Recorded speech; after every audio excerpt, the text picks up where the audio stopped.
Yeah, so editing within Dubb, you can always edit your videos. So if I was recording in here and I saved it into Dubb, let's go to videos here. And I recorded a video and I saved it. I can click on the video in my video library, and then I go right to the editing tab here. And then I can come down here and you can just drag and hit the play button. It'll play the video. Hey, Ruben, this is Rob. I saw your profile. Or you can jump to the end, jump to the beginning, or you can drag this for wherever you want to drag it to. So if I want to get rid of the beginning, I can drag it here, click the little scissor button that's going to split it. And then if I want to get rid of this here, click that there, delete, and then you just get rid of the part you want to get rid of. And that's kind of how you do it. You'd split, delete if you want to do that kind of stuff.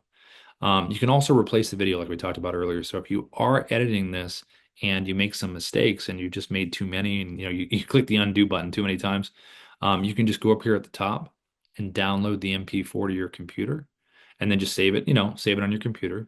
And then before you hit save down here, just click replace video and it will replace it with the original. And then you can just click save. So that way, if you made any mistakes, it's okay because you replaced it anyway.